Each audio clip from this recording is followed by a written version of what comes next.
Ana, saia do PL e vem pra missão. Vem pra mim. Meu Deus. Agora Não posso, Seja vocês bem-vindo, falam muito MBL, mal você do também. Bolsonaro, não dá. O presidente Bolsonaro foi o que mais sancionou leis pró-mulher. Escreve, fica mais lindo. Ela acredita que os transexuais... É que assim, a ministra Damares, ela tem um coração muito grande. Mas tu não acha que os transexuais, no geral, têm mais dificuldade? Pra arrumar emprego? Sim. Mas aí, eu sou contra cotas. Não, Você não. é a favor? Não, tudo bem, eu só queria perguntar É só porque- se tu considera É essas porque se nós dificuldades. começarmos a fazer essa matemática, a gente vai acabar vai descambar no marxismo interseccional. Quem tem mais... E vamos ter que dividir todos os setores em cotas. Eu chamo de oprimômetro. Exato. Então, assim, a ministra, ela tem esse coração muito grande, o que ela entende e o que ela falou? Ela falou o seguinte: hoje os nossos transexuais estão indo pra prostituição, porque é o único lugar onde eles conseguem se posicionar no mercado de trabalho. E como ela é cristã e ela quer combater a prostituição, ela quer combater esse estilo de vida indigno, ela acha que dando cotas para que os transexuais trabalhem nas empresas, ela vai tirá-los dessa vida indigna. Só que motivos para fundamentar as cotas ou ações afirmativas você pode encontrar econômicos, pode encontrar supostamente motivos morais, mas no geral o conservador e o liberal são contra cotas. Então, infelizmente, nesse momento a ministra está sendo incoerente com o que o conservadorismo define. Isso é possível dizer que ela está sendo incoerente com o espectro conservador, porque existe sim um esqueleto do que é ser conservador, do que é ser de direita, do que é ser de esquerda. É uma pena que ela algumas vezes se posicione assim, porque ela deveria ser a nossa ministra antifeminista, né? Mas eu tenho uma péssima notícia pra Damares Alves. Mesmo que ela apoie, eles vão continuar indo pra prostituição trans, porque os trans ganham bem. Entendeu? Eles vão ganhar muito mais do que Você trabalhando tá no sabendo, CLT. ele está sabendo de coisas, de detalhes, Eu de sei, preço. tô sabendo. Não sei como ele descobriu isso de detalhes de preço. Ih! Ai, Aqui não temos preconceito. É. Ó, a Abracadabra falou o seguinte: o que você tem a dizer sobre a lei Sinal Vermelho, que pode levar o homem a ir preso se afetar sua autoestima, violência psicológica? Porque o Bolsonaro sancionou essa lei quando era presidente. Bom, realmente, o presidente Bolsonaro foi o que mais Essa sancionou é a leis. lei do negócio na mão? O presidente Bolsonaro foi o que mais sancionou leis pró-mulher. Algumas dessas, na verdade, feministas e outras não. Por exemplo, os programas de crédito para microempreendedoras mulheres. Acho muito legal. Você, sei lá, você faz unha, né? Aí você quer abrir melhor que você fazer unha para alguém em um salão, você pode abrir sua pessoa jurídica, sua MEI. E é legal. Muitas dessas legislações eram boas mesmo. Mas uma boa parte delas, sancionadas pelo Bolsonaro, eram leis muito, muito feministas. Quando o presidente Bolsonaro assumiu a presidência, o movimento feminista começou um ataque violento com a apresentação e desarquivamento de projetos para que eles fossem aprovados. E esses projetos foram aprovados com maioria dos deputados federais e às vezes até unanimidade no Senado. Então era completamente inviável que o presidente conseguisse não sancionar. E se ele vetasse esses projetos de lei, os vetos seriam derrubados pelo Congresso e só ia servir para fomentar ainda mais essa ideia de que o presidente é machista. Então, infelizmente, ele cedeu ao discurso feminista e aprovou várias dessas leis. Para mim, eu acho isso uma pena. Esse projeto aí que ele tá falando é aquele que a pessoa pode escrever pode fazer um sinal vermelho na mão com um batom ou com uma canetinha para sinalizar que tá sendo vítima de violência. Não precisa de um projeto de lei para isso. Agora eles criaram aquele novo código que eu acho que é assim, né? Pra sinalizar que você tá sofrendo violência. Olha, isso não desenha nada. Aí eu não tô não sabendo. tá em lei nenhuma. Se uma mulher te fizer um sinal assim em algum Assim? momento. Acho que é assim o sinal. Significa que ela tá sofrendo violência e você deve ajudá-la. Veja, não existe nenhuma lei sancionada pra isso, mas o trabalho dos influenciadores dizendo que esse sinal aqui serve como sinal de indicação de violência tá sendo propagado. Tem mulheres que, lá em Santa Catarina, teve um caso. Ligou pra polícia militar e fingiu que tava pedindo uma pizza. E o policial entendeu que, na verdade, era um pedido de socorro. Ela passou o endereço, que era uma pizza calabresa, meu endereço é tal. O policial entendeu que era um pedido de ajuda, foi à viatura e prendeu o cara. Certo. Não sei se não foi solto na... Mas não era colocar um X? Sim, mas não precisa de Vamos ver se lei esse para aqui- criar Ah, dispositivos sim. culturais. Concordo. Então, eu gostaria que fosse feita uma pesquisa, e não vai ser feita, mas eu gostaria que fosse feita uma pesquisa nos tribunais de justiça, em todas as regiões, no TRF de Santa Catarina, no TRF do Rio Grande do Sul, e descobrissem quantos estupradores, agressores de mulheres, quantos maridos violentos foram presos com essa lei do X na mão. Eu acho que beira zero. Nunca fiquei sabendo de um caso desse. Você veja bem, se eu vou fazer uma marca na mão, que foi totalmente popularizado na campanha de vermelho, meu marido vai saber que eu tô pedindo ajuda. É ou não é? Pelo amor de Deus, é uma lei muito burra. Então tem muitas Não, leis parece inefetivas. Desnecessária, Inefetiva. né? Eu Nesse lembro, caso, eu lembro daquela lei que é a lei da importunação no restaurante, que a mulher pode, tipo, solicitar... Ah, posso ir no banheiro? Aí, ao invés de ir no banheiro, ela fala com o garçom, aí o Sim. garçom liga pra polícia e tal. Mas não precisa de lei pra isso. Não, mas aí que tá, o meu ponto é, não, se fizer uma pesquisa, quero a saber propaganda tá quantos bom já. homens foram presos por causa da lei do sinal vermelho na mão, que foi, infelizmente, também apoiada pela ministra Damares. Porque eu acho que existe um controle, essa é a tese, eu vou falar de novo, é a tese desse meu livro aqui, ó, Hidra Feminista. Existe um controle cultural tão forte, uma hegemonia feminista tão forte, que, infelizmente, no Brasil, até os políticos de direita, eles temem serem acusados de machistas, de misóginos, Ou teme perder o voto. temem perder os votos. E eles sinalizam constantemente, fazem concessões ao feminismo constantemente. É uma pena, eu acho que os nossos políticos conservadores eles tinham que se fortalecer mais, construir uma base política sólida que não dependa da opinião popular de um jornal. Se for uma feminista que nem você, eu acho que dá. O quê? Opa. Pra construir uma base conservadora. Se for uns conservadores que nem você, eu acho. Não, então, Legal. por que que eu digo isso? Nós temos lá em Santa Catarina, tem todo esse trabalho da internet, do Instagram, etc. Ajuda muito, mas nós temos uma base, eu tenho 70 vereadores. Então, se alguém tentar me difamar ou dizer que a deputada Ana odeia mulheres, etc., não é só a internet que eu tenho como ferramenta para me defender. Eu tenho esses vereadores que vão trabalhar por mim, vão falar do meu trabalho. Eu tenho uma certa segurança eleitoral. Eu acredito que eu posso vencer a próxima eleição, mesmo que a mídia me difame. Porque eu entendi que essa estrutura que o movimento feminista criou, que passa pela universidade, pela militância, pela mídia, até chegar no parlamento, eu preciso me blindar dela em várias esferas. Então, por isso que eu escrevo livros, para me blindar do que as feministas publicam nas universidades. Por isso que eu tenho uma militância organizada de 70 vereadores, para me blindar da militância que elas também têm. Então, eu acho que se os políticos se dedicassem mais a fazer um trabalho sério de base, um trabalho político, não estivessem ali só por firulagem, só para ser deputada de hashtag, nós teríamos mais autonomia para o político falar, vou fazer o que é certo e acabou. Ana, saia do PL e vem pra missão. Vem pra mim. Meu Deus. Agora, Não posso, Seja vocês bem-vinda, falam muito MBL, mal você do também. Bolsonaro, não dá. agora Aí tu vai poder aproveitando. falar mal do Bolsonaro, Não, mas das eu não leis quero falar mal feministas dele, dele, entendeu? Não, eu não preciso falar mal do Bolsonaro. Bolsonaro foi a primeira pessoa que me estendeu a mão, assim, quando eu tava na caca mesmo. Eu tenho que ser muito leal e grata a ele. Aliás, como eu também... Você já me viu falando mal do Kim Kataguiri? Não. Então você pergunta um dia pra ele qual o motivo.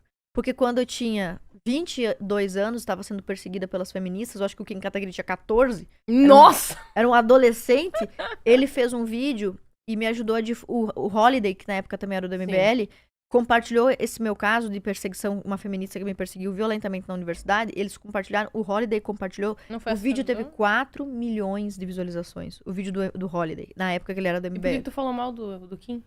Ela Eu disse nunca que falei. falou. Ah, Por quê? tá, entendi. Eu não falei porque entendi. assim, eu nem sei se ele sabe disso, mas não, nesse. não. Eu espero nunca ser confrontada, porque se eu tiver que debater com o Kim com relação ao presidente Bolsonaro, ao PL, eu vou ter que defender meu partido e meu presidente, evidentemente.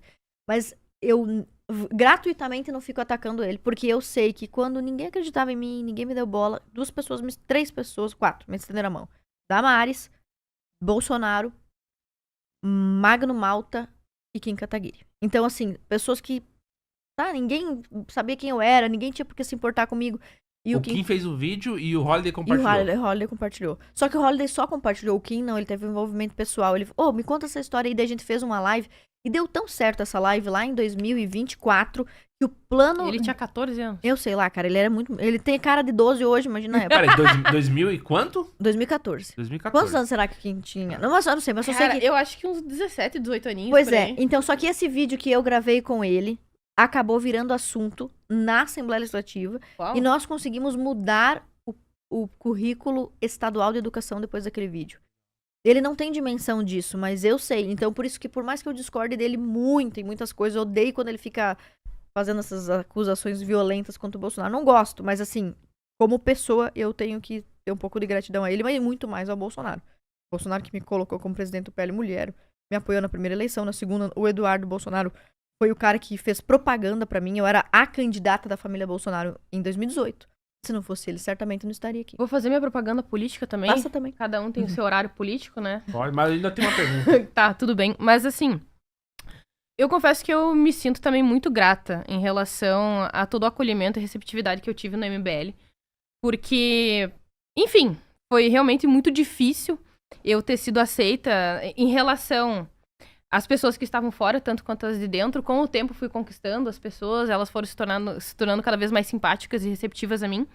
Mas por conta da insistência, da liderança, do Ricardo, do Renan, do Arthur, pessoas que realmente me defenderam muito e que se arriscaram pra me colocar lá dentro, considerando o risco que seria supostamente colocar uma feminista em um grupo conservador de direita. E eles me aceitaram com as minhas qualidades, os meus defeitos, sendo totalmente esquisita, excêntrica, tendo as minhas ideias pessoais. Você é um pouco esquisita mesmo. Não, total. E eu acho que isso também foi, como eu poderia dizer, uma grande demonstração de generosidade, de compaixão e abertura e confiança deles em relação a mim. E muitas pessoas sempre me perguntam, como é que é estar no MBL, etc., que é um grupo de direita. Excelente. As pessoas lá me tratam muito bem, com muito carinho, receptividade.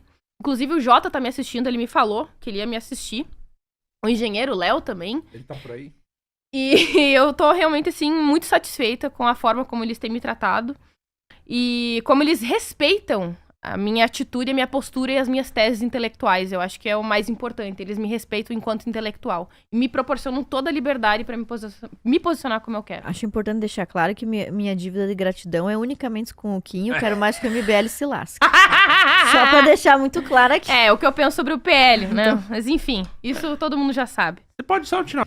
Então, pessoal, muitas feministas me odeiam pelo que eu vou falar agora, mas eu acho que é extremamente importante de me posicionar de que eu penso que o feminismo ele precisa ser superado. A gente precisa criar algo que seja intelectualmente mais honesto, que seja eticamente mais aprimorado, tanto quanto inúmeros outros movimentos que ao longo do tempo vão se tornando defasados, porque também cometeram inúmeros equívocos e a gente precisa continuar se atualizando.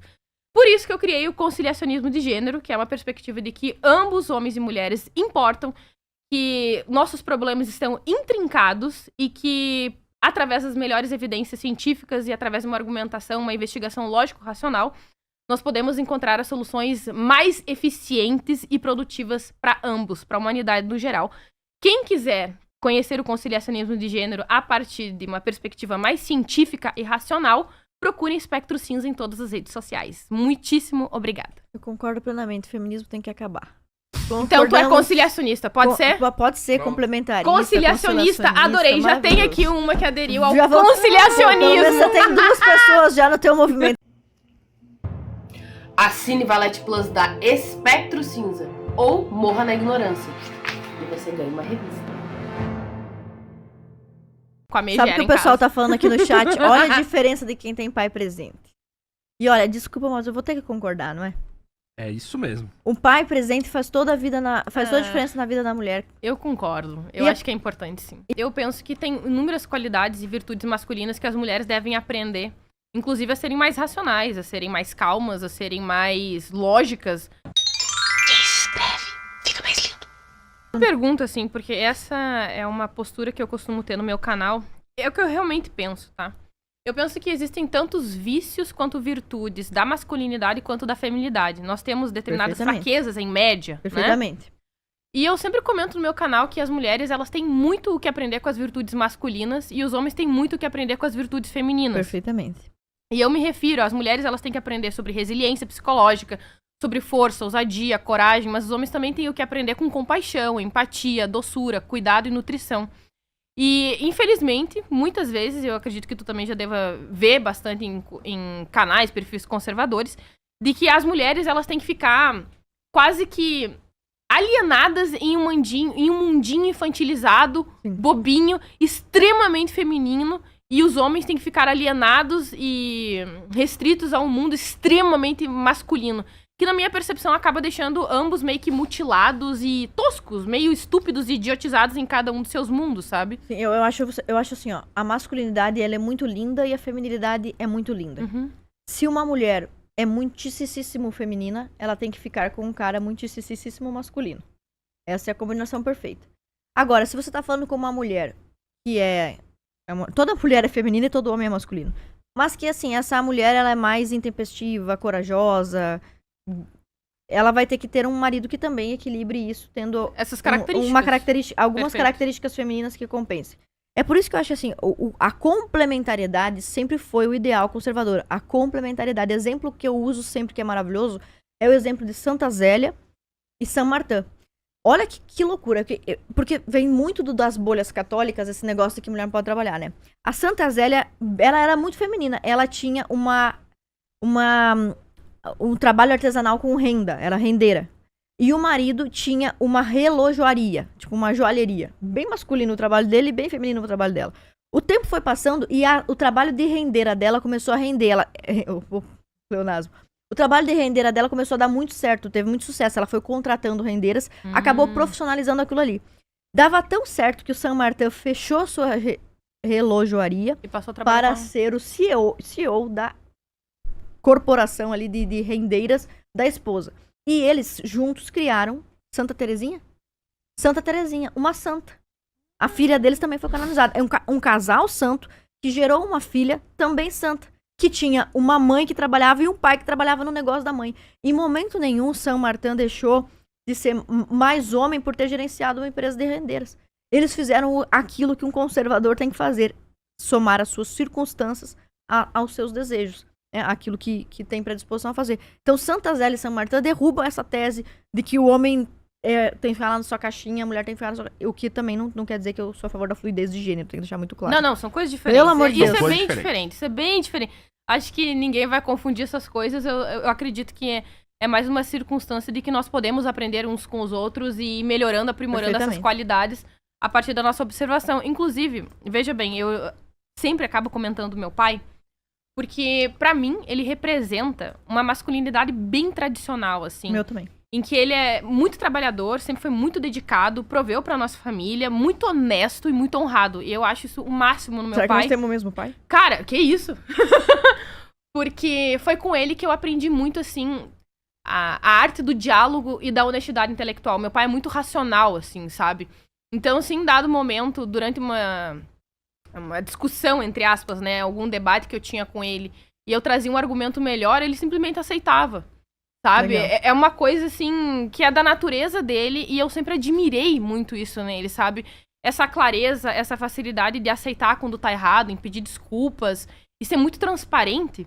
Eu aprendi, assim, principalmente com meu pai, assim, enquanto exemplo, desde muito cedo.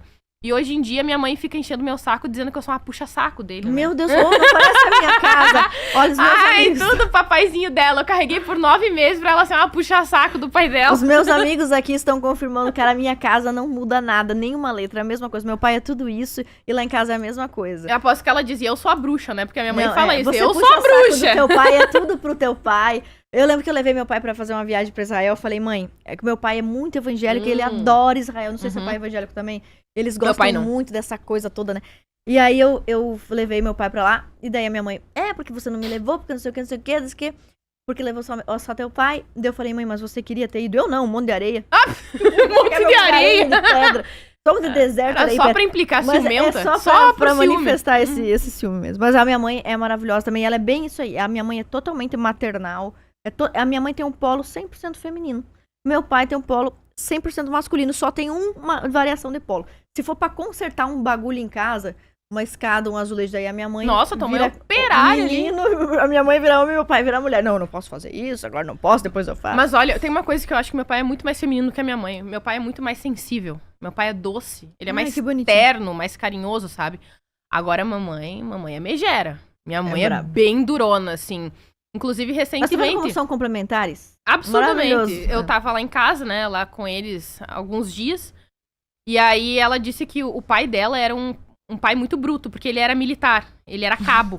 Então ele tratava os filhos como recruta e as mulheres, ela disse, pior do que cachorro, né? E aí a mãe dela era uma mãe fria. E ela falou assim, cara, eu acho que tu é durona hoje por conta disso, porque eu sou fria e bruta. E eu te criei desse jeito, entendeu? A tua mãe... Eu tenho coisas que parecem com a minha mãe. A minha mãe é bem durona mesmo, assim, sabe? Eu sofri, assim, com a megera em casa. Sabe o que o pessoal tá falando aqui no chat? Olha a diferença de quem tem pai presente. E olha, desculpa, mas eu vou ter que concordar, não é?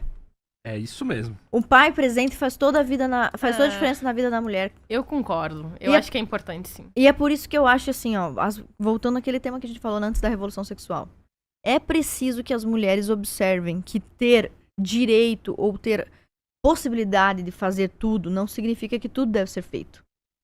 Quanto Tudo me mais... é lícito, mas nem Nem tudo tudo mesmo convém. convém, como diz a Bíblia. Exatamente. Assim, ó, é muito sério você ter relações sexuais com alguém, porque isso pode ter consequências que você nunca mais vai conseguir apagar, como um filho. Então, e assim, não adianta métodos contraceptivos. Camisinha tá escrito na embalagem. Anticoncepcional tá escrito na embalagem. De cada 100 casos, um falha. Tá escrito na embalagem. Então, se você vai dormir com 100 homens, que esses 100 sejam, em tese, Dignos. comprovadamente, 100 homens dignos, pelo amor de Deus. Né? Isso falando do ponto de vista econômico. Uhum. É claro que se a gente fosse falar do ponto de vista moral e religioso, você sabe qual é a minha opinião, mas enfim, é muito importante ter um pai presente, sim, e eu acho que as feministas estão fazendo as mulheres e os meninos perderem. Quanto menos pais na vida dos nossos meninos, menos eles terão condição de se tornar homem. Eu me lembro que, eu acho que foi a atriz Thaís Araújo, que disse que o filho dela tinha que brincar de boneca, etc. E eu sempre achei isso muito estranho, porque quando o bebê tá doente, eu tenho 2 meninas, já me aconteceu um dia cuidando da nenê, deixar ela cair no chão, sabe? Ela cair da cama, assim, eu cuidando dela, rolou.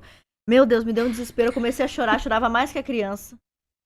Me deu um pânico, eu não sabia o que Ana, fazer. essa criança perdeu 10 pontos de QI por sua Pelo culpa. amor, ela tava do meu lado, assim, bem pequenininha, sabe? Mas bem a cama era baixinha. E eu fiquei tão apavorada, tão desesperada. E o meu marido teve muita calma de conduzir o carro com a maior calma possível. Porque se ele comete um acidente, se ele fica tão nervoso quanto eu... E aí, quando eu vi eu acho que era a Thaís Araújo, dizendo que o filho dela tinha que aprender a brincar de boneca, eu me lembrei dessa situação. Esse daí é o filho da Boca Rosa. O filho, Ah, a pode Thaís ser. Araújo é aquela que falou que tinha que ter dado mais. Ah, tá. Então eu tô confundindo as mulheres. É. Mas assim, eu pensei o seguinte, meu Deus, eu não queria que meu marido segurasse o bebê. O que eu precisava dele nesse momento é que ele dirigisse esse carro com perfeição, rapidez. Ah, Não... sim. Então assim, eu precisava que ele tivesse brincado desde criança de carrinho. Ser um bom pai naquele momento significava ser masculino e não ser feminino. E essa complementariedade, infelizmente, o movimento feminista tá fazendo a gente perder, dizendo que a masculinidade é tóxica. Aliás, o movimento feminista arroga pra si o título de definir o que é uma masculinidade sadia ou não. Eu acho que as mulheres não têm o direito de definir o que é uma masculinidade sadia ou não. Eu penso que não necessariamente definir. Eu acho que tudo é discutível. Discutir, sim, É mas discutível. definir, não. Definir não, eu concordo. Eu penso que é discutível, mas como eu falei anteriormente, eu penso que tem inúmeras qualidades e virtudes masculinas que as mulheres devem aprender. Inclusive a serem mais racionais, a serem mais calmas, a serem mais lógicas. Eu penso que esses aspectos são, sim, realmente muito relevantes. Inclusive até o ato do sacrifício, que é uma característica, uma virtude tipicamente masculina, que é se sacrificar em prol de muitas pessoas, enfim, em prol de uma determinada causa. E da mesma forma, eu acho que os homens, eles têm essa devida capacidade de aprender algumas virtudes femininas, inclusive tem dados a respeito disso, de que quando os homens, eles estão próximos dos filhos, eles estão junto, cuidando e nutrindo, o cérebro dele também passam por mudanças iguais ou muito semelhantes às mudanças morfológicas que as mulheres, as mães também passam. Os hormônios também mudam. Enfim. Só um dado interessante sobre essa questão do sacrifício que você falou. Eu li um livro sobre maternidade, se não me falha a memória, da Lorena Miranda Kutlak. Um artigo dela, em um livro com vários artigos, e eu acho que foi nesse material. As mulheres se sacrificam de uma forma diferente dos homens. Concordo. Ela diz assim, os homens se sacrificam... Ai, se eu estiver errando a autora, me desculpem, mas ela diz o seguinte, os homens se sacrificam em grandes atos esporádicos. As mulheres se sacrificam em doses homeopáticas, todos os dias se sacrificando um pouquinho. E que bom, né? Porque até nisso... Precisamos dos dois, né? Precisamos das duas coisas. Pessoas que se sacrifiquem cotidianamente. Essa frase era do Chesterton, na verdade. Eu acho que ela deve ter citado. Ah, pode ter sido. Mas eu tenho uma que pergunta pra legal. te fazer. Chesterton falou isso. Porque assim, eu acho que essa é uma questão que os conservadores acabam ignorando, dessas bolhas estúpidas aí, Só né? as bolhas, Enfim, né? é dessas bolhas idiotas. De desconsiderar aspectos, traços comportamentais individuais de cada pessoa, né? Sim. Porque, em média, homens agem de determinada maneira, em média, as mulheres também. Mas a questão é que sempre vão existir Fora da pessoas média. anômalas, exatamente, pessoas fora da média. Então a gente tá falando da Ana, a gente tá falando de mim, mulheres políticas ou inventoras, cientistas, enfim. E tanto quanto existem alguns homens mais femininos, por se dizer. Eu penso que é totalmente natural e a gente deveria reconhecer isso, não necessariamente como o resultado de uma engenharia social, embora Porque é isso o que tá aconteça, acontecendo, né? embora aconteça, mas também porque simplesmente existem alguns aspectos que são naturais, intrínsecos à personalidade de cada pessoa e tá tudo bem, Tem né? um pesquisador, eu acho que o sobrenome dele é Brian, ele estudou o cérebro masculino e feminino e ele disse que o cérebro feminino, no geral, é do tipo E, exatamente como você descreveu, é um cérebro empático, e o cérebro masculino é do tipo S, um cérebro sistemático. E que isso ocupa aproximadamente 70, 80% dos homens em geral e das mulheres em geral. Ou seja, tem 20% das mulheres que têm o cérebro sistemático ou o cérebro neutro, que eles chamam de cérebro B, e sucessivamente também, né? Acontece o oposto também. Mulheres com cérebro masculino e etc. Essas exceções existem, mas o problema é que o feminismo, o que ele faz com relação a isso? Ele cria a sensação de que uma mulher pode ser feliz tendo os mesmos objetivos, os mesmos alvos, o mesmo modelo de sucesso que um homem. E, no geral, isso não pode acontecer. Eu vou dizer, como eu me considero uma mulher excepcional no sentido das minhas preferências e habilidades. Talvez você me considere também e eu acho que você também. Não, você é esquisita total. Sou assim. Pois é. É uma aberração da natureza. Há muitos que argumentam nesse sentido. Mas eu não poderia pegar o meu exemplo, ou o seu, e imaginar que a maioria das mulheres que tem útero, que tem um cérebro do tipo E, que tem predisposição e todos os talentos necessários para exercer a maternidade, seriam felizes tendo mais sucesso profissional do que na maternidade. E digo mais, eu não me considero uma mãezona, sabe? Minha mãe eu considero, a sua é uma mãezona, assim, que adora bebês e tudo que... Né? Paz, mamãe é durona. Não, a minha mãe é super mãezona e... Mas ela sempre foi muito, muito maternal em relação aos meus cuidados, em relação à logística. Ela sempre foi muito sacrificiosa em relação a isso, porque eu era uma criança muito doente. Eu tinha asma, bronquite, pneumonia, dor de garganta, eu tava sempre doente. Eu era uma criança bem fraca imunologicamente e, assim, minha mãe 100% do tempo me cuidando, me alimentando, me levando a pé no médico super longe, horas e horas em pé. Meu pai também, nesse sentido. Principalmente pra me levar no médico, mas pra me cuidar diariamente, minha mãe, ela foi excepcional. E por que eu ia completar? Eu sei que você conhece o caso da Lara Nesteruk, né? Eu vi que você comentou. Eu acho que você comentou, não? Será? Acho que não. Você conhece o caso dela? Não. Tá, mas o ponto é, eu não quero ser muito autorreferente, embora tenha sido em alguns momentos, mas mesmo sendo essa pessoa que eu gosto da vida pública, eu amo meu trabalho, eu me encontrei nesse trabalho, é uma coisa que eu apaixonada pela vida intelectual, tudo isso eu gosto muito. Ainda assim, sendo esta pessoa que me considero bastante excepcional, eu penso, se eu tivesse que escolher, como Clarice Lispector lhe perguntaram, né? Se tivesse que escolher entre a literatura e a maternidade, Clarice Lispector respondeu, prefiro a maternidade. Se eu tivesse que perder alguma coisa, eu preferia perder todo o meu trabalho literário do que perder as minhas filhas. Ou não tê-las. Então, mesmo com todo o sucesso que eu tenho, se eu tivesse todo esse sucesso e estivesse aqui, mas eu não tivesse um casamento e 2 filhas, eu estaria ansiosa em procurá-lo. Então, eu tenho uma pergunta pra te fazer em relação às tuas expectativas enquanto jovem. Tu sempre quis ser mãe e casar? Então, eu achava que eu seria uma super mãezona na minha cabeça, iludida, né? Eu achava, assim. Que isso, revelações. Mas, eu sempre pensei, se eu não tiver filhos e um companheiro, eu não vou ser feliz. Isso sempre foi uma angústia na minha vida, desde que eu tenho 16 anos. Eu sempre procurei um companheiro. Eu quero ter um companheiro e quero ter filhas. Quando eu tive as filhas, eu percebi que elas exigem de você e te dão um trabalho muito acima do que eu podia imaginar. E percebi que as pessoas talvez não falem tanto sobre isso justamente para que outras não desistam. Mas mesmo assim, eu tive a primeira filha e foi muito difícil pra mim. Por causa das relações de trabalho e porque eu tive depressão pós-parto no puerpério. Nossa, terrível. Meu Deus! Eu tive tudo que você possa... Olha, só pra amamentar eu tive mastite, fungo e fenômeno de Renault. 3 doenças que fizeram a minha amamentação parecer um antessala do inferno. Inclusive, esses aspectos relativos à maternidade, esses efeitos, fazem com que eu tenha uma admiração tão profunda por mulheres que realmente gestam, que muitas vezes eu acho que também acaba que os conservadores, eles acabam esquecendo dessas peculiaridades, né? Principalmente dessas bolhas que querem romantizar a maternidade, sendo que, na verdade, o parto, por exemplo, é sangue, xixi, fezes, muita, muita dor. Não é nada poético, bonitinho e lindo, como muitas vezes acaba sendo propagandeado.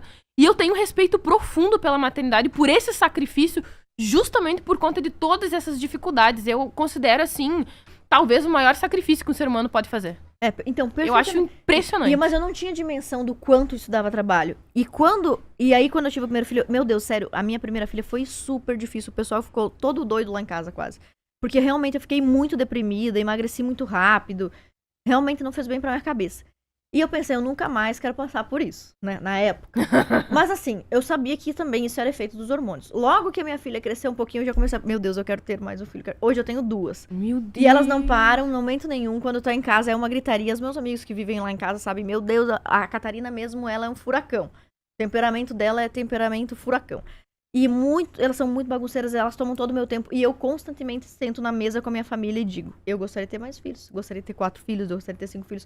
Mas, meu Deus, você trabalha demais. Mas não importa, é uma coisa que, assim, eu já passei em concurso, eu já ganhei eleição, eu já publiquei livro, já fui autora mais... Meu livro já bateu todas as coisas legais que eu já fiz na minha vida, já entrei pra história com a votação mais maravilhosa do mundo. O dia que abriu a urna, que eu tinha esses 200 mil votos, assim, foi uma festa, o gabinete... Foi um dos dias mais felizes da minha vida, mas nenhum deles se compara à satisfação do dia que você vai pra maternidade sentindo muita dor, quase morrendo, gritando, esperneando, e o bebê sai dentro de você. É uma coisa... Uau. Sério, não se compara. Não se Então, compara. eu... E olha que dá trabalho, viu? Eu nunca quis ser mãe. Esse é algo muito antigo da minha personalidade, assim. Inclusive, alguns dizem que é lavagem cerebral feminista e tal, mas, meu, eu tinha 9, 10 anos, eu nunca tinha ouvido Quantos falar anos de você tem? feminismo.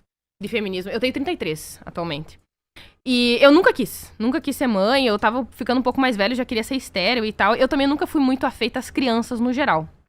Mas, por causa da minha viagem com ayahuasca e cogumelos, e porque há algum tempo eu As drogas que comecei... levam a boas conclusões. então, eu comecei a ter uma perspectiva um pouco mais afeita em relação ao dever, ao sacrifício. Eu comecei a ter vontade de ter filhos, não pelo prazer exatamente, mas por uma questão de dever, Mas vai sabe? ser prazeroso, você vai ver. De passar um legado adiante, um legado Perfeitamente. genético, um legado intelectual, um legado de cultura, de valores, de convenções, etc.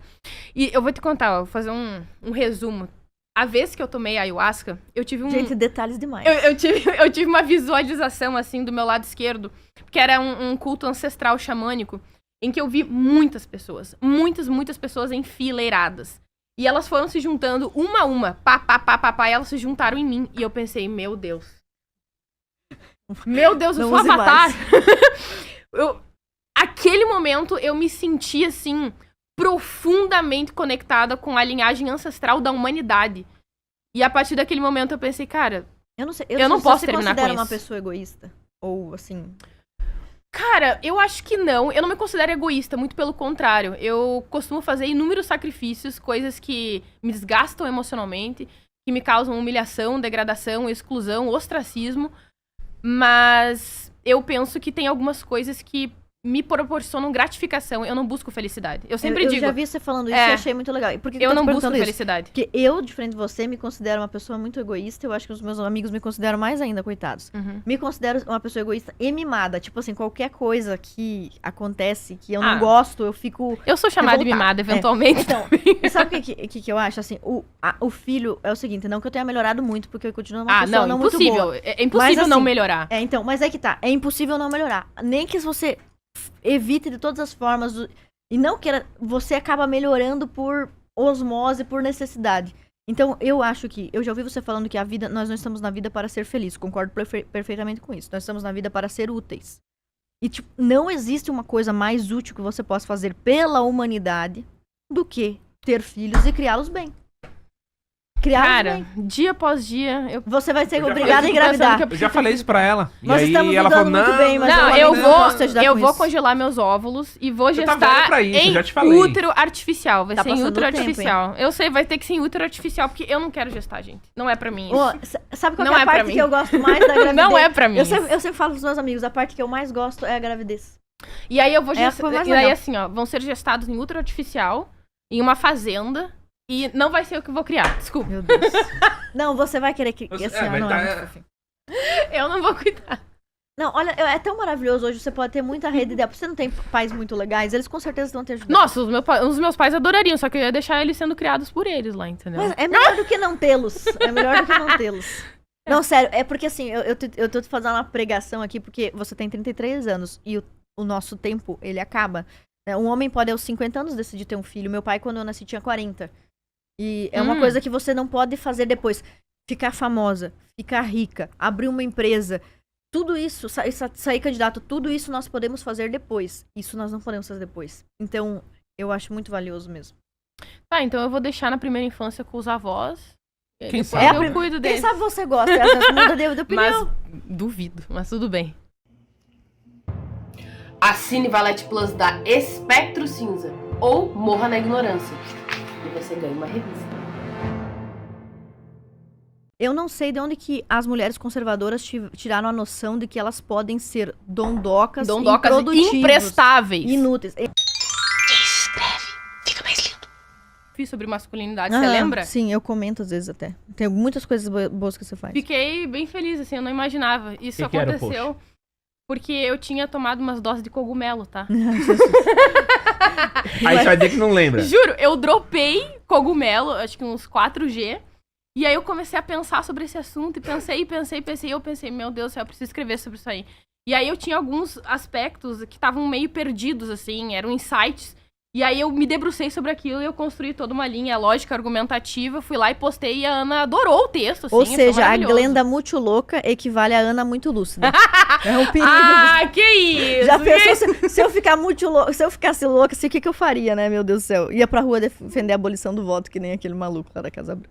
Mostrar os peitos, sei lá, né? Mais perguntas? Temos. Manda aí. Mais superchats. Primeiro os live pics. Vamos lá. Live pics. Renato mandou R$20. Peco feminista moderna diz não depender homem P, nada, mas P casar. Busca homem provedor à moda antiga. Cara, posso responder sobre isso aí? Maravilhoso. Porque assim, ó, primeiramente, tá? Essas feministas me cansam, tá? Bem honestamente. Primeiro, eu acho um absurdo dizer que não se precisa de homem pra nada, eu preciso pra tudo. Mas assim, eu acho um absurdo, eu acho que é um discurso pernicioso socialmente, tá? Ele realmente acaba afastando e gerando muito ressentimento entre homens e mulheres. Nós nunca, eu acho que lidamos com tanto autorressentimento. Aliás, intergrupalmente, como tem havido entre homens e mulheres, eu acho isso extremamente negativo e pernicioso, inclusive a partir de determinados slogans, como, por exemplo, não preciso de homem pra nada, todo homem é um estuprador em potencial, enfim. Eu já sou contra esse tipo de máxima há muito tempo. Agora, outra coisa que eu acho hipócrita, inclusive talvez seja de natureza de dissonância cognitiva, pode ser mau caratismo e conveniência, que é justamente querer todas as liberdades que o feminismo proporcionou, ou que os valores que o feminismo propaga, mas ao mesmo tempo não lidar com certas responsabilidades que são oriundas dessas mesmas liberdades. E isso não existe. Quem geralmente pode fazer absolutamente tudo sem lidar com consequências é um tirano, um louco ou uma criança. Exatamente. Não existem outras alternativas. Então, se tu é uma mulher adulta que quer exercer toda a sua liberdade, portanto, em consequência, tu vai ter que lidar com as responsabilidades disso. Agora, esse discurso de feminista, sei lá como é que eu vou chamar isso, eu também não quero cometer uma falácia do escocês, mas eu considero isso um absurdo, pra mim uma hipocrisia barata. Agora, eu penso que no geral isso tá afetando não somente essas feministas, mas também eu tenho visto bastante isso acontecendo no movimento conservador. Eu não sei se tu conhece a Natália Suman. Conheço, gosto muito. Eu vi falando dela, eu gosto bastante do conteúdo que ela faz, e teve um período em que ela tava falando bastante sobre o racismo que o namorado ou o esposo dela tava sofrendo e também certas reclamações oriundas de algumas moças conservadoras que passaram a desprezar o próprio pai e o próprio marido por causa da propaganda conservadora de que o homem deve ser provedor.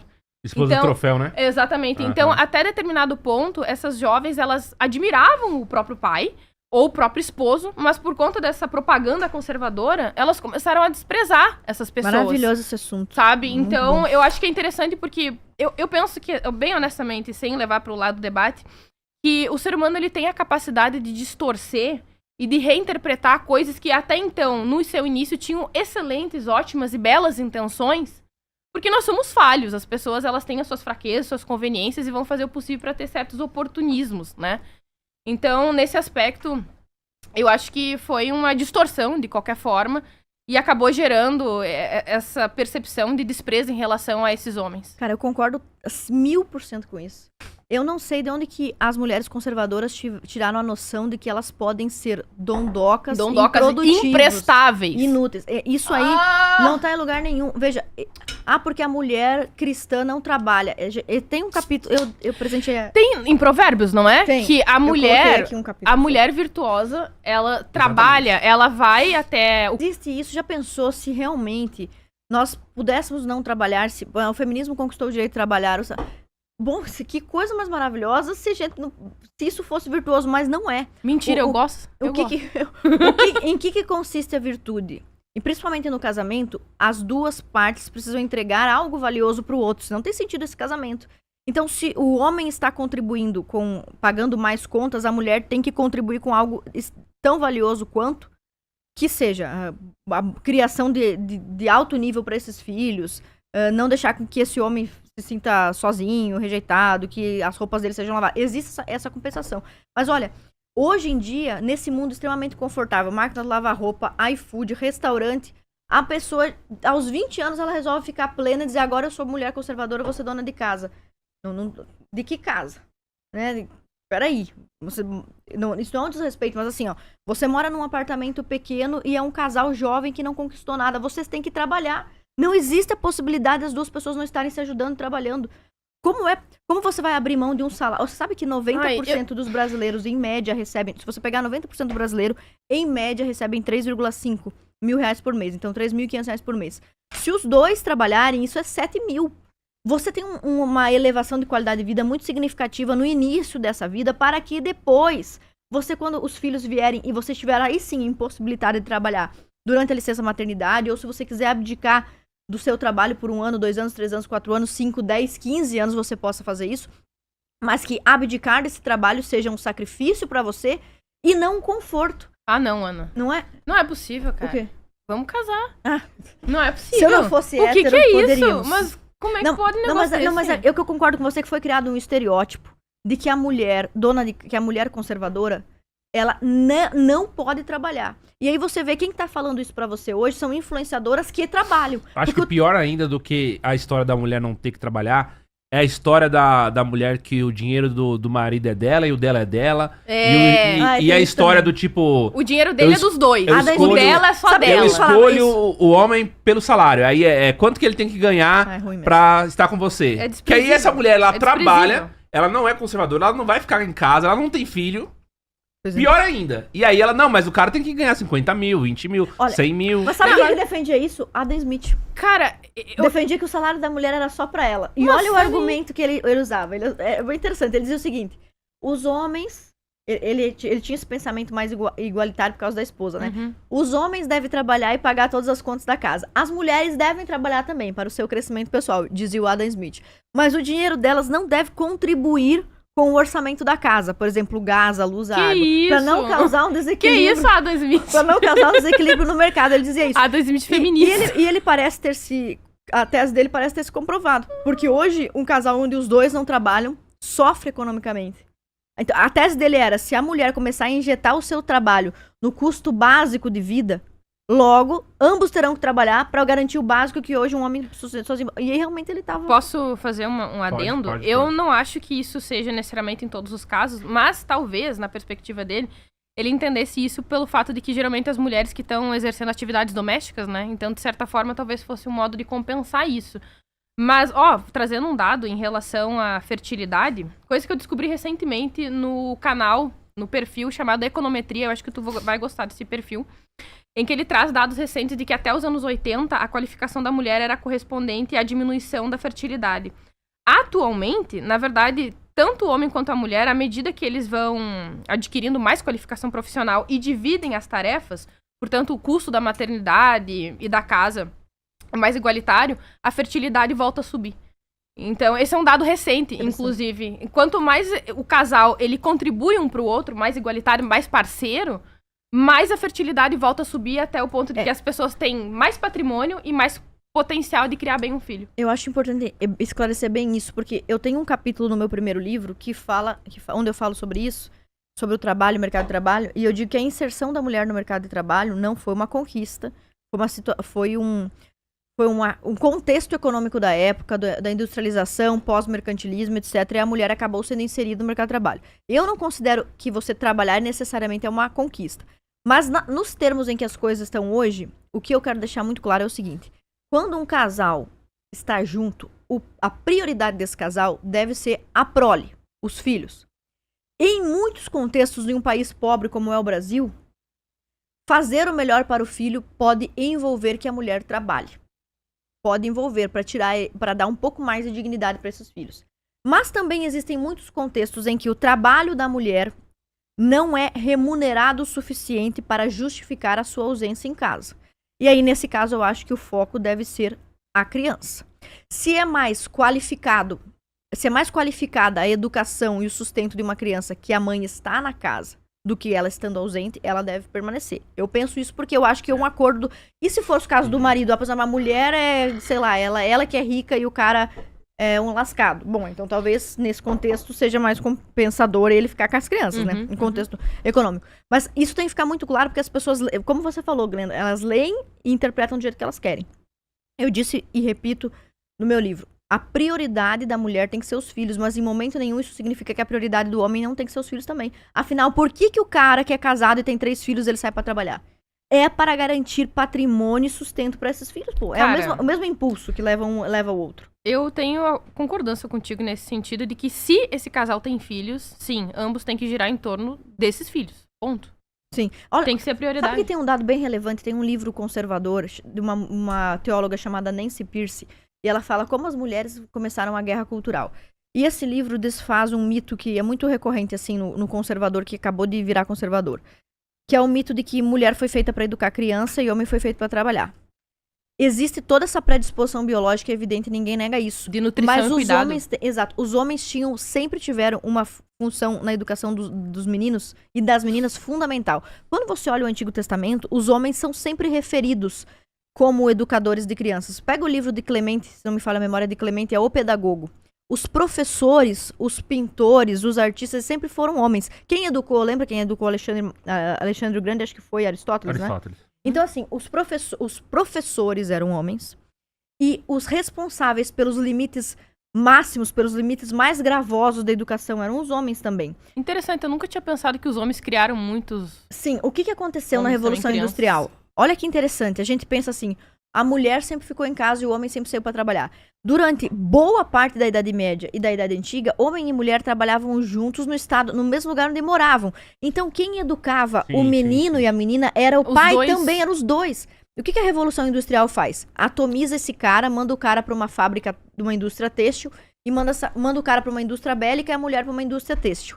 Os dois se atomizam em relação um ao outro, eles não têm mais a mesma experiência de trabalho, são alienados em relação ao trabalho que eles próprios realizam. É por isso que, assim, ó, o capitalismo é o modelo que mais funcionou, né? Não é o perfeito, mas é o modelo que mais funcionou. Mas em momento nenhum um conservador pode ser um defensor do capitalismo selvagem. Tem diversas coisas que o capitalismo prejudicou a família.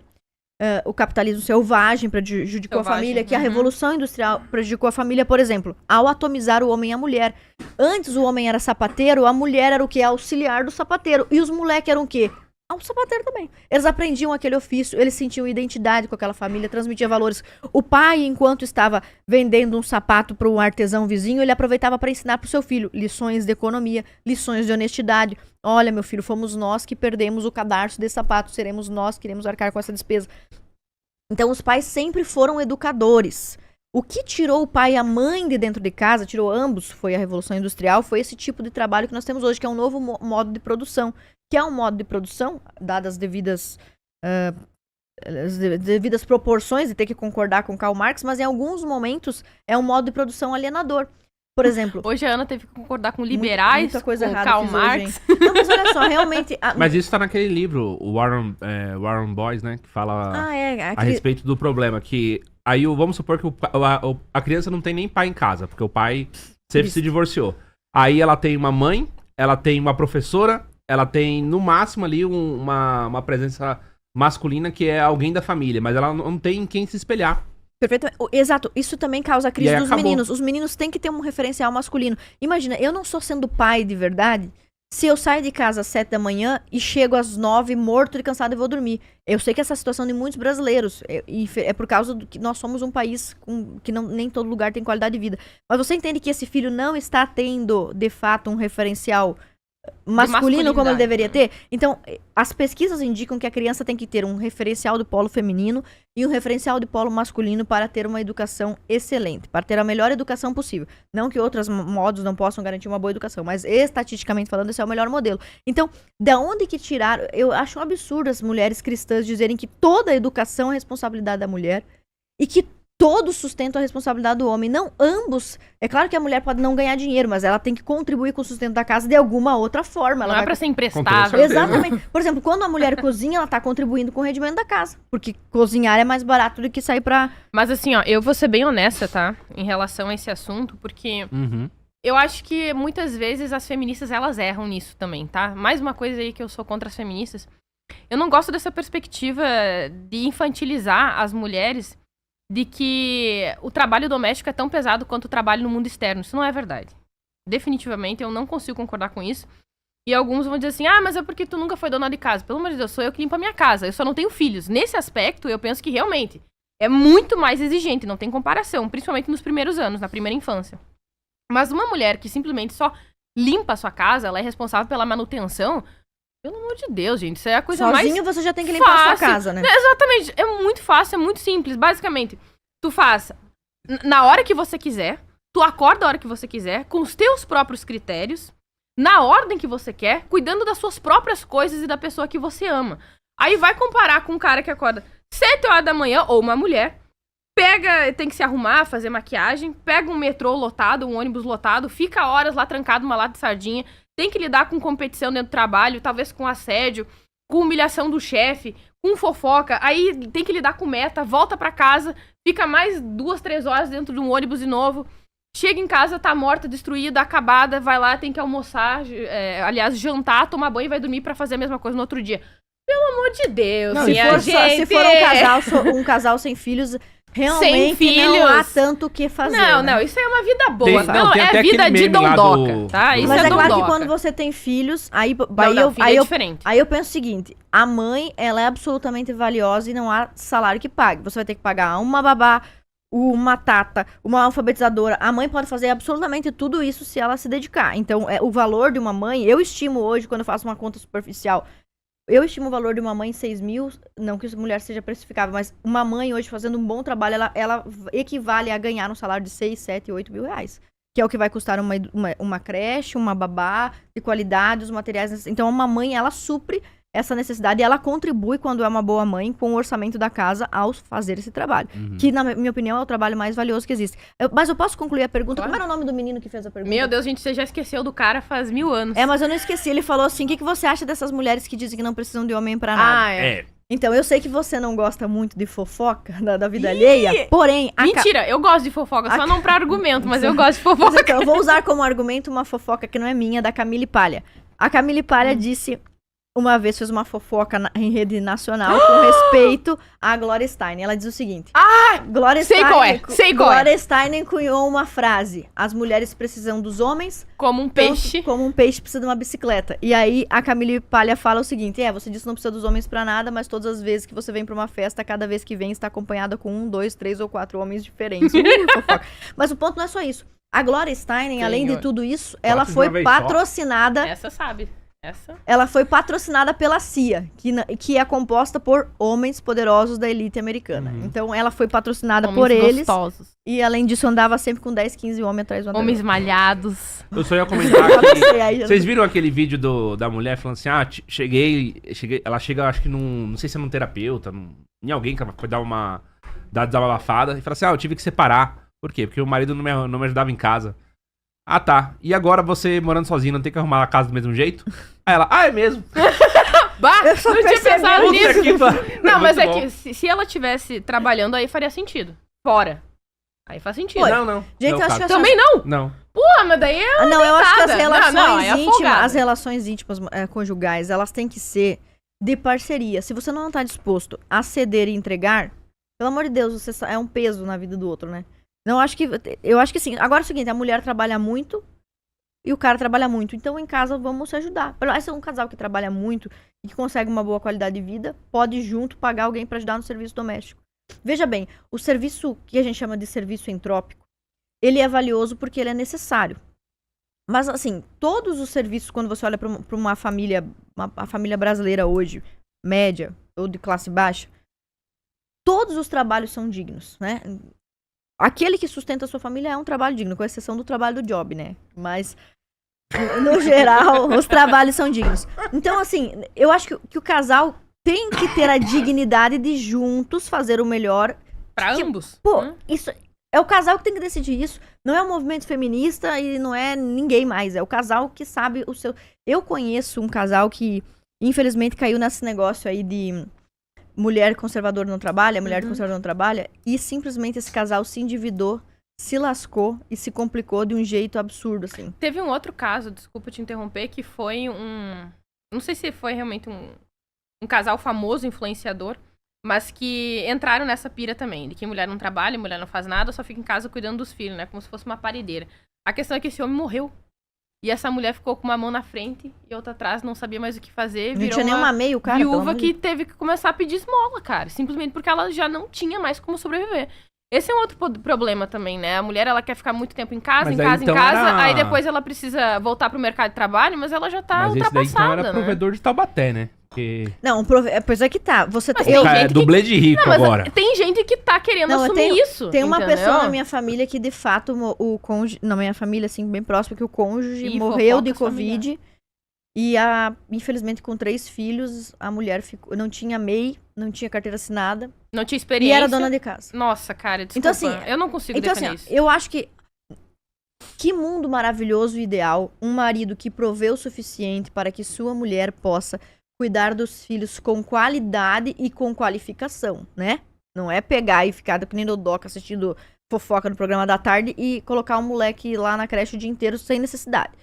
Mas que mundo ideal esse, onde o marido consegue prover o suficiente para dar dignidade para toda a família e a mulher pode se dedicar àquilo que é mais afeito à sua condição biológica. O homem nasceu para trabalhar mais que a mulher. Aliás, a própria CLT diz isso. Sabe que a CLT garante que o homem tem que carregar até 60 quilos. Mas tem uma questão Perfeito. física também, E né? a mulher até 25 quilos. A mesma CLT que diz que o salário tem que ser igual, em virtude de exercerem o mesmo trabalho, diz que os homens podem carregar 60 quilos, as mulheres só 25. Então o homem, ele foi afeito, ele tem as características biológicas necessárias para fazer os trabalhos mais pesados e perigosos. E como no passado, na antiguidade, na Idade Média, quase todos os trabalhos eram dessa natureza, não existia telefonista, entregador de carta. Então, como todos os trabalhos exigiam isso, evidentemente a sociedade se organizou dessa maneira. Mas hoje a gente tem outra coisa. Olha, o conservador não pode ser um cara que ignora as suas condições. Tem uma frase muito boa que eu gosto, eu acho que eu devia ler esse pensador, chamado Ortega y Gasset. Eu não li ainda, mas eu sei quem é. É a Rebelião das Massas, acho que você vai gostar. Então, o Ortega y Gasset dizia o seguinte: eu sou eu e as minhas circunstâncias. Então, um conservador tem que considerar tudo que ele é. Eu sou mulher, biologicamente mais fraca, tudo que eu quero, tudo que eu sinto, tudo que eu desejo e as minhas circunstâncias. As minhas circunstâncias atuais me obrigam a trabalhar para ter dignidade. Então, é conservador trabalhar. Veja, o que não é conservador é você viver descolado da realidade, da sua realidade, da realidade do seu país, da realidade econômica do seu momento histórico. Viver descolado disso não é conservador. Adquira o curso de Lógica Argumentativa e aprenda. Como evitar frases ambíguas e vagas. Como lidar com o verdadeiro e falso. Como conectar bem as ideias. Como organizar as ideias de modo claro. Como estruturar bons argumentos. Como analisar argumentos. Como bons filósofos argumentam. Como criar argumentos do zero. Usando o cupom Espectro Cinza, tu ganha 50% de desconto. Aproveita enquanto é tempo.